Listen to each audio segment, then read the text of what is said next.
Hi. Hi. Hello. Oh. Oh. Hi. Hi. Did you press it already? Yeah. Hi. Whose is that? Oh. Hi, guys.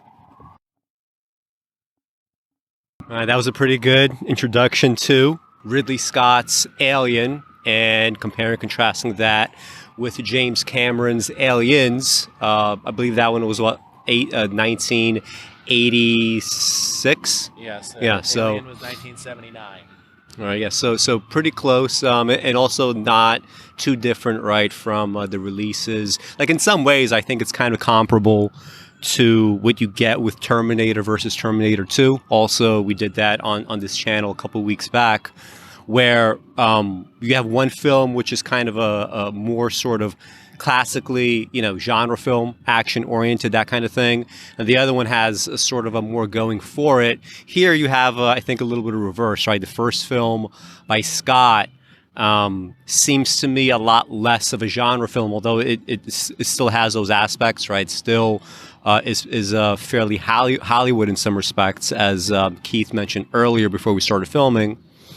But Alien has this interesting set of features where, like in some ways, even if the ultimate alien creature that was revealed by the end of the film, like it could have been something else altogether, right? In some ways, you didn't even need some of those scenes, or you didn't need for that sort of fully grown alien to be the way that it was, because I think the real focus on the film was this kind of slow a buildup of tension and horror, right? Atmospherics, right? The way that was played with was very interesting to watch. And later on, right, when it gets a little more actiony, it's still good material, but like the point is, you could have like eliminated some of that and still kept it within the confines of some sort of, let's say, organism that's kind of running around, essentially infecting hosts, right? This would be sort of like the horror and the emphasis, right? You didn't need some of that stuff later on, right? Whereas when it comes to Aliens, you need for the sake of it being an action film, right? You do need some of those other features later on. But in terms of contrast, that's probably the most obvious thing that I noticed when I was watching the film was, right, this kind of just different emphasis on maybe existential horror, existential kind of angst, and those kinds of feelings versus, physically, coming face to face with something that calls like kind of like a much more sort of physical response, right? You see them, chasing around these aliens, oftentimes killing them. And that's another thing that I noticed, how sort of some of that sting from the first film was taken out in Aliens by the time that you get to, one dead alien, a second dead alien, a third one is shot, a fourth one, dies due to a grenade, a fifth one dies, a sixth one, sometimes, dozens of them at a time. Right, it makes it seem much more of a kind of like, well, there's an actual objective, sort of, very physically obvious infestation here, and we need to get rid of it. And we need to ultimately destroy the planet. Whereas the first film, it's much more psychological in that regard. So, I guess first things that we noticed, you going into it, or at least I did. Yeah, the first movie. The one difference between comparing these movies and comparing the first two Terminator movies is that there's two different directors involved in this comparison. So James Cameron made both Terminator and Terminator 2. So they are aesthetically different, but there is a pretty strong continuity in a lot of ways, especially spatially. That's one thing that is kind of a hallmark of Cameron as a director, is he has a really strong sense of like the spatial orientation of the action in his movies. That's something that he's pretty roundly been praised for, and something that is actually quite lacking in a lot of modern action movies, among other things. Whereas Ridley Scott, it's probably pretty fair to say that Ridley Scott's a hack, right? For the most part. Like, yeah, especially looking at his subsequent career. Yeah, I mean, we can talk about that later. Yeah. Oh, another dog's here. It's the same kind, too. This one doesn't have a sweater on. Hi, puppy. Oh, we have sandwiches in our bag. That's what he's interested in. Yeah. We could give a few sandwiches if we could borrow him. That'd be the exchange. Yeah. This is the fun of filming in Central Park without a permit and any sort of police presence to block the area off, as you get lots of visitors into the video. So anyway, Ridley Scott is much, much more of a hack than James Cameron is. I mean, James Cameron has certainly sold out to the lowest common denominator in the past in his filmography, but you know, you look at his best stuff in the 80s and early 90s, and he was definitely someone that, at least in terms of like how to shoot and edit and structure action movies, had kind of an auteurish vision of that. You know, I guess his megalomania has kind of increased since then with the Titanic and then the first Avatar movie, and now he built like a cordoned off almost like city structure in New Zealand to film the Avatar sequels now. That's something that's gotten some press. But, you know, he's someone who definitely had at least in certain ways, maybe not philosophically or poetically, although in certain respects, but definitely in terms of like the mechanics of movies, had you know, more of a vision to his movies. Ridley Scott, he's made a lot of movies over the years. In my opinion, Alien is basically the only good one. I haven't seen all of them. I definitely know that Blade Runner, which is one of his more celebrated movies, is an extremely overrated piece that the popularity of which is actually in some ways not surprising to me, because it's very well shot and the budget that went into it, and it has kind of a historically important place as being one of the movies that helped usher in the downfall of the New Hollywood movement of the 1970s when it released. But it's pretty shallow and pretty trite. Alien features a lot of Ridley Scott hallmarks. The main one I would say is probably like a focus on composition in the frame. You know, Ridley Scott likes to build really elaborate sets and then shoot them in kind of a very specific way to sort of center the set building and world design and things like that. And that's actually really well served in this movie, and maybe in this movie only. Like I said, I haven't seen all of his movies, but the ones that I've seen that have been critically praised, nowhere close to Alien. So anyway, the original point that I was making was that there is more of an aesthetic contrast between these two movies, and not just aesthetic, but like thematic and structural and maybe even philosophical between this movie and the sequel Aliens than there is between Terminator 1 and Terminator 2. And that's partially or maybe entirely attributable to the difference in having two different directors at the helm. Alien is, you know, I will say I've always had in my head, okay, Alien is a great movie, you know, great work of art, and Aliens is just kind of a great genre movie. You know, it's a good time at the movies. Rewatching it this time, I don't know that I would call the first Alien a great movie. I think I would call it an excellent movie, which maybe if it had done some of what you talked about, taking some of the genre-y or slightly Hollywood-y aspects out of it and focused more on some of the relationships between the characters, maybe there's a greater work in there. But watching it this time, it does seem like I didn't necessarily, I mean, this is one metric that I use, but I didn't necessarily get anything out of watching it this time that I didn't get out of watching it the first time that I watched it, maybe like between 8 and 10 years ago. I was probably in college the first time that I saw it. And that's not necessarily to the movie's detriment, because it was at the same time as good this time as it was the first time. You know, it's impeccably constructed in terms of like the slow buildup of what happens.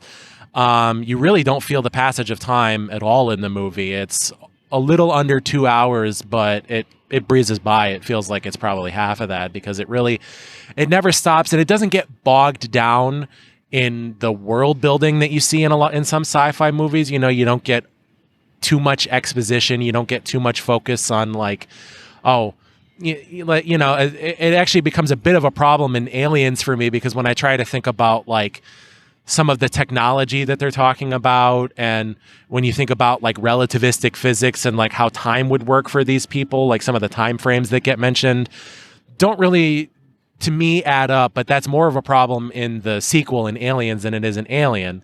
But maybe one thing that we could kind of start talking about is that one thing that's really nice about Alien is it's one of the few like working class science fiction movies that I can think of. You know, most science fiction is very high concept, and it's focusing on the people that are like the architects or the leaders or who have like a really important position in some sort of science fiction world.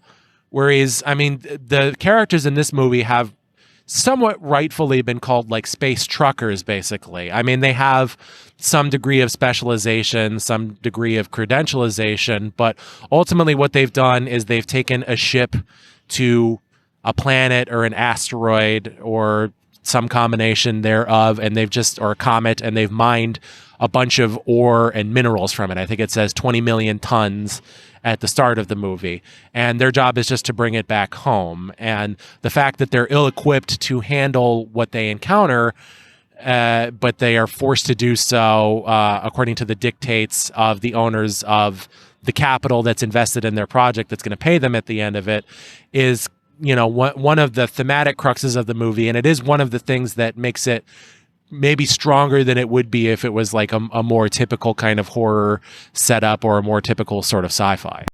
I also first saw the film, maybe it was 8 years ago, maybe it was longer. I remember like sometime in the early 2010s, right? So I guess back then when I was first watching film, you know, there were some things that sort of either passed by my notice, or, you know, things that maybe I did notice but I didn't quite give it the same sort of importance that maybe I would give it now. So like, I mean, even just from the kind of like very you know, maybe you could call it even like a little bit kitschy and not even necessarily all that relevant observations like early on, like you see like a sort of like 2001 Space Odyssey type of objects floating in space at the beginning that slowly kind of, you know, become the word alien, right? I thought that was well done. It's kind of like fixed into the plot itself. Like it's not like a big deal, obviously. You know, credits don't really matter all that much, but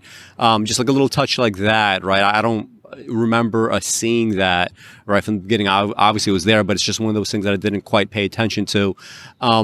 The fact that when you have some of those, like when the crew members are awaking after that deep sleep, just this kind of like feeling that there's something very nascent about this, right? There's almost kind of like a birth occurring, right? And that plays very nicely with some of the themes, not only, you know, by the end of the film, but also when we get to Aliens, right? This idea of like motherhood, birth, whatever.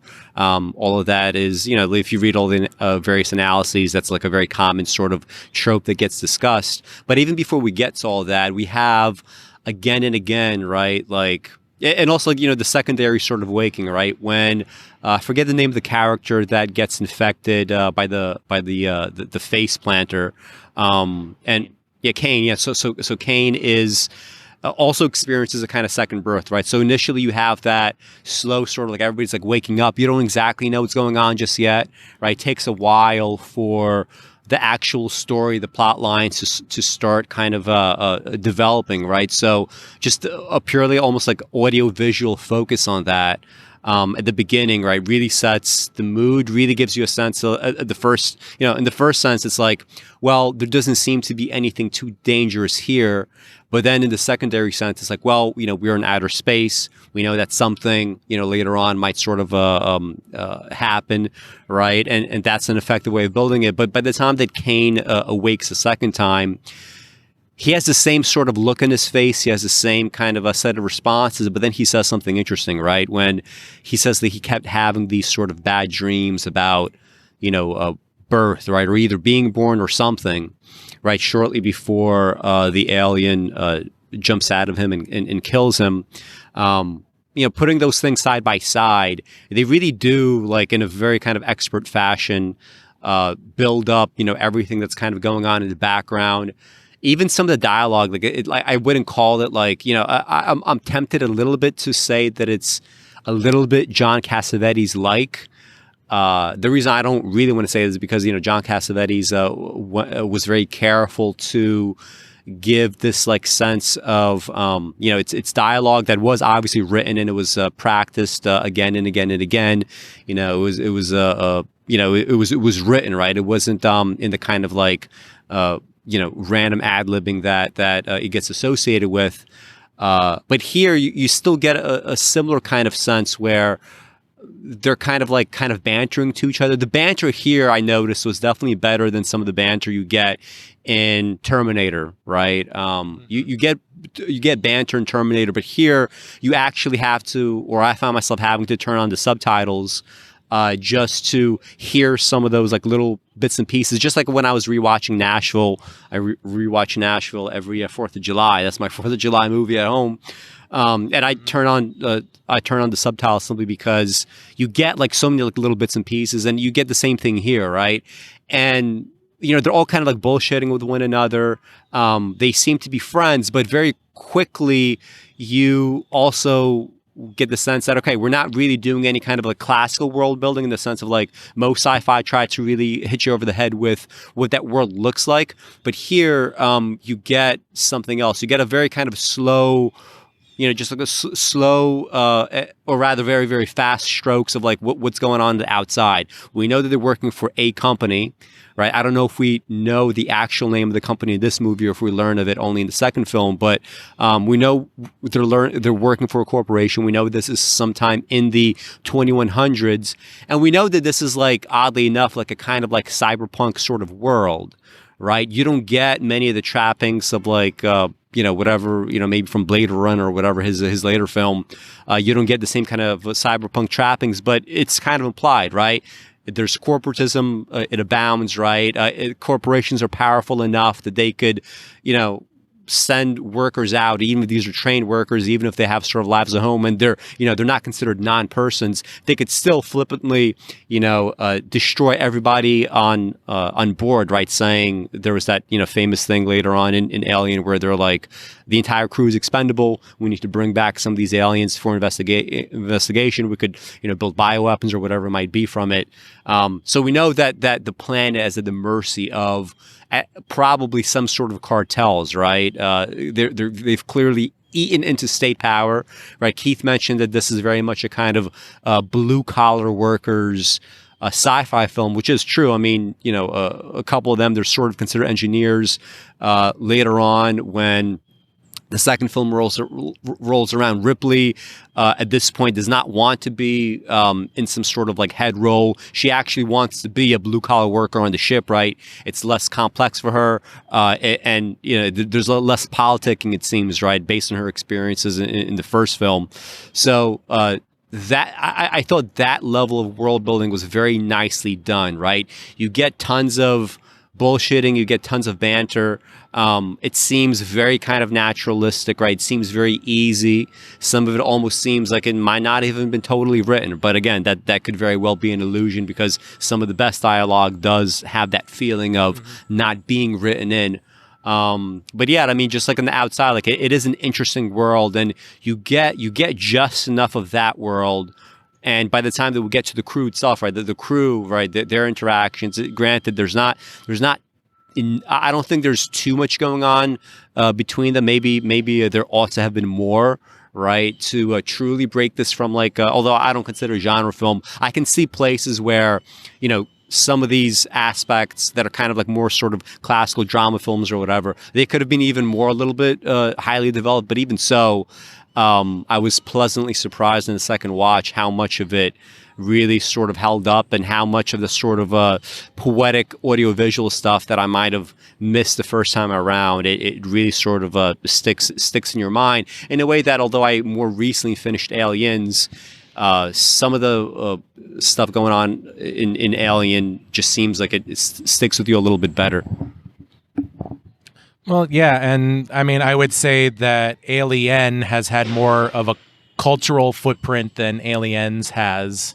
And that's not to say that cultural footprint is everything, but you can sometimes read it as like an echo of how much like substance and how potent an idea in a movie is, like this idea of something attaching itself to you and implanting itself in you and destroying you and then trying to destroy everything else around you.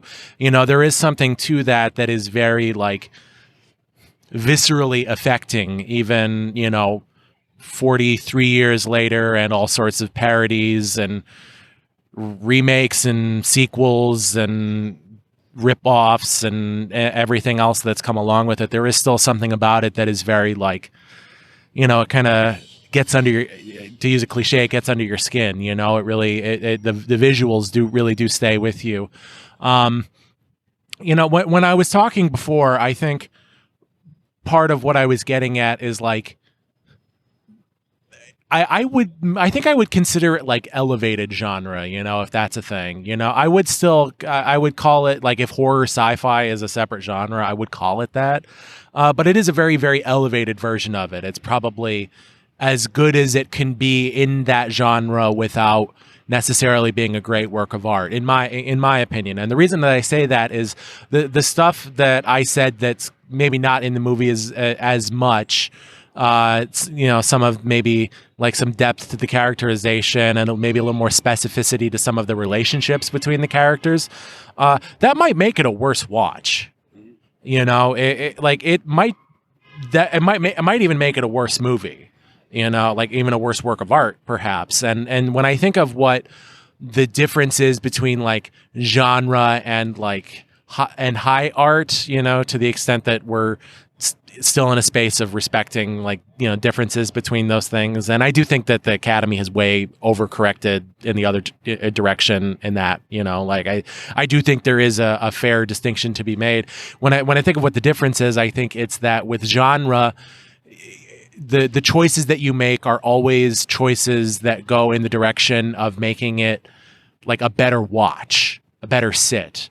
You know, and this makes pretty much the best choices in that regard that you possibly could, but it does, you know, like it doesn't get. I'm not asking for it to get bogged down in the world building. I should establish that that's a mistake that they made in numerous of the sequels and prequels, and we don't really have to get into those too much if we don't want to, but it's something that really drags the franchise down when it gets into that. I'm more talking about, like, you know, maybe pushing some of the imagery in more of a like poetic or metaphorical direction, or, you know, just sweetening up some of the dialogue so you can kind of pick out what's going on with each. Because for me, it is excellent naturalistic dialogue, but watching it a second time especially, it does sort of come across maybe as just like a general wash of like people interacting, you know, bullshitting, joking around, having a good time. I mean, you get a couple of relationships here and there, but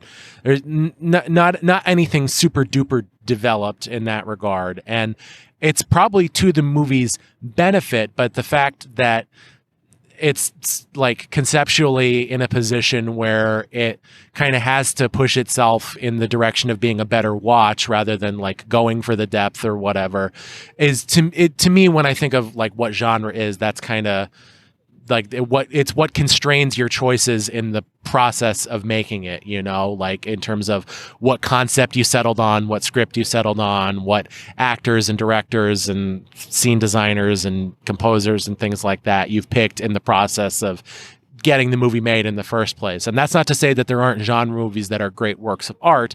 I just wouldn't necessarily put this one on that level.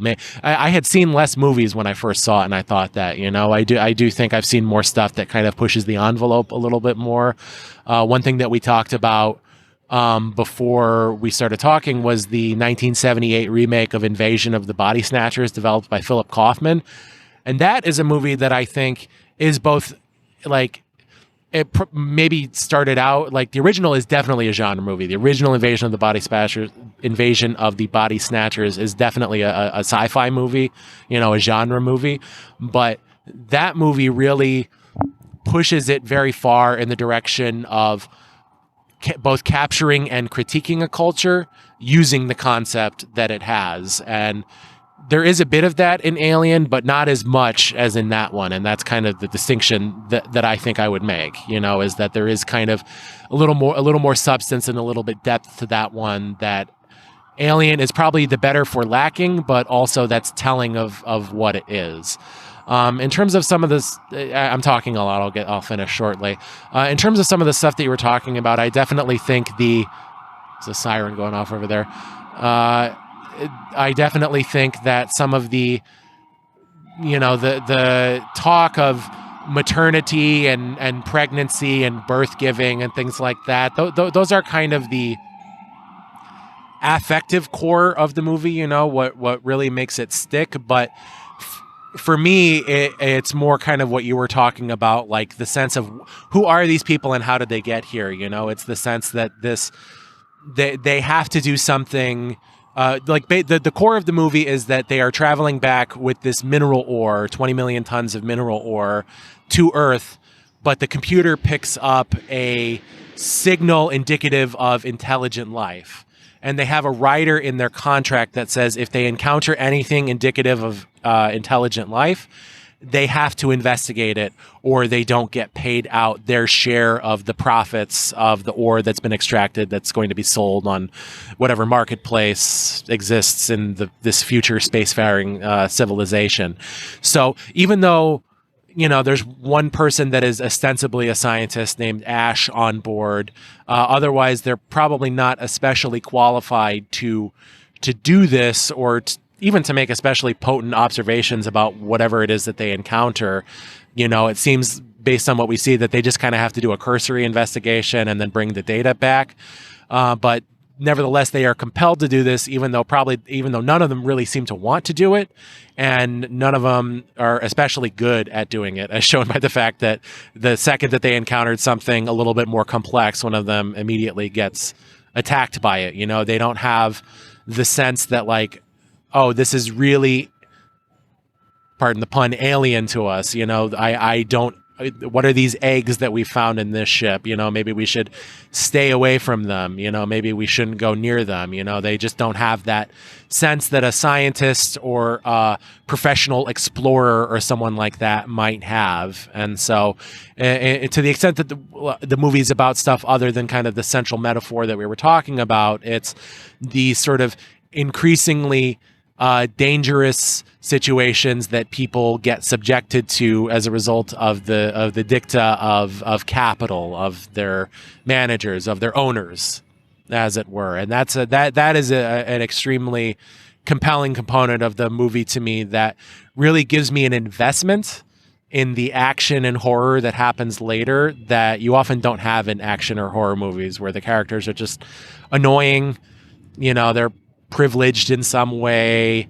Maybe they're in like a small suburban town or something like that, and someone's going around with a knife or something like that.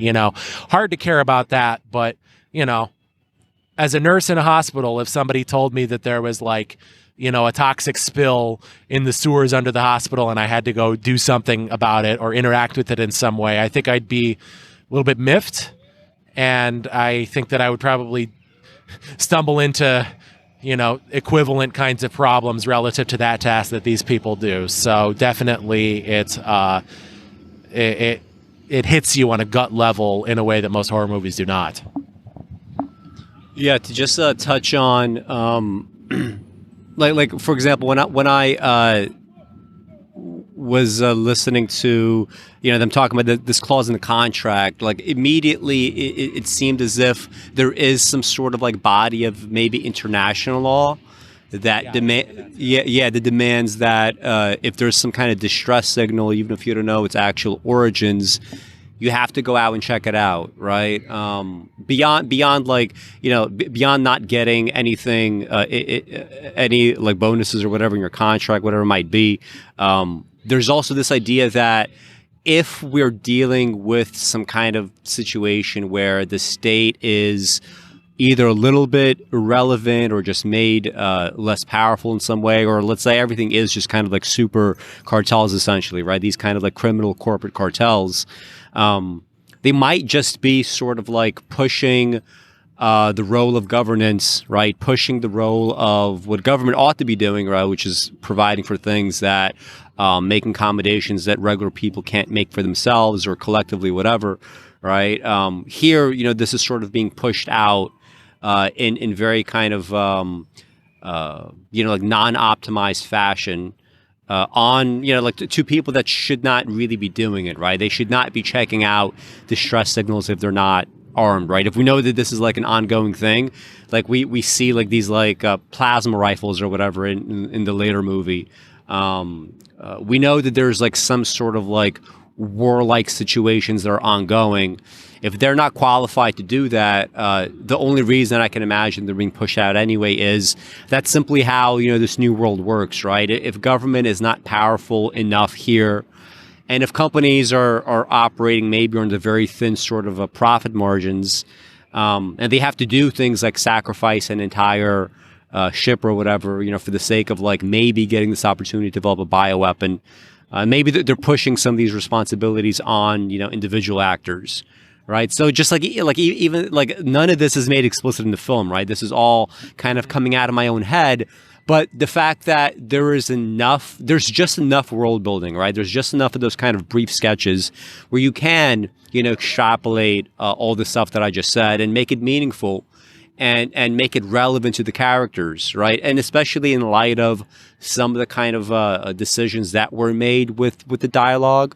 One thing that I did notice is I would constantly sort of try to put myself in their situation and think like, well, where exactly would, this engineer come from?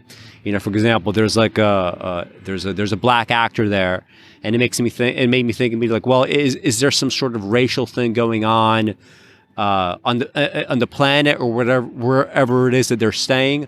Because it's not really sort of playing out right in the film itself, right? Maybe they've already in this world they've sort of gotten over some of these issues. Because I think the reason given was like, oh, we wanted a black actor to make it sort of like a more international cast, right? Which is like, well, if you do have a cartel situations at home. You have everybody, right? You have people with American accents, English accents. You have people that are, non-white, which sort of would make sense, in that new kind of world, right? Maybe the sort of boundaries of conflict simply look different, right, from the kinds of boundaries of conflict that we have here. Yeah, that was something I was thinking about as well. The black character in the movie, it's Parker, right? I think is Parker. Parker. He is in a slightly denigrated position compared to the rest of the cast. Him and Brett, I think, is the other like mechanic. Yeah, like mechanical engineer. They, for whatever reason, get like half of a share of the profits instead of like a full share of the profits like the rest of the cast. They spend the first part of the movie like complaining about it, saying, hey, can you talk to the company? Can you get us, more than is specified in our contract or whatever? So the fact that they took one of the black actors and put it in that position, I'm not sure if that's supposed to indicate that there is still kind of a racial caste system in that society, or if it's just to echo the one that it was existing in the society that the movie was being made for and within. But I mean, nevertheless, I do think that is, if that was the reason that they did it, and I read that too in some of the material I found online, it's kind of a thin evocation of diversity, because otherwise it is basically just a bunch of white people in the movie. I wouldn't say that it was successful in doing that, but the actor is very good. Yeah. So he does a really good job with the role. Like, he has kind of large expressive eyes. So as things, really start to, like, he's got kind of a jocularity to him, he's very funny. And so when he switches to like, wait, what's going on? Oh my God, something horrible is happening. Like, he's got really an expressiveness to him that, there's another character, there's a female character, I forget what her name is in the movie, but, she doesn't have as much, like, the actress herself was unhappy with the role, because she's like, all this character does is just like scream and cry and, cower the whole movie. And she was sort of sold on it as like, oh, you're really you're expressing what the audience is feeling. But really, she's just there. I actually think that Parker is much more evocative to the audience of what is happening, because the actor has kind of more in his face, and there's a little more substance to the character as well, being kind of a regular schmo, like almost like a car mechanic kind of guy, like that goes patches up the holes in the in the ship, and fixes the machines when they break down, and figures out what goes wrong when the ship lands badly at the beginning of the movie.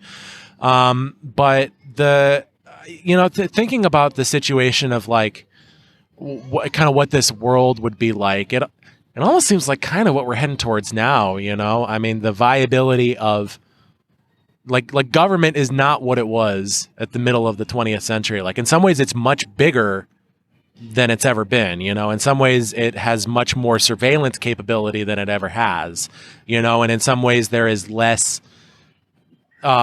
true subversion, and I mean like willingness to engage in like violent or rhetorically violent subversion of the government than there ever has been probably at any point since like maybe the founding of states in general, but definitely the founding of like the nation state as the replacement of like the imperial system of Europe that predated Westphalia.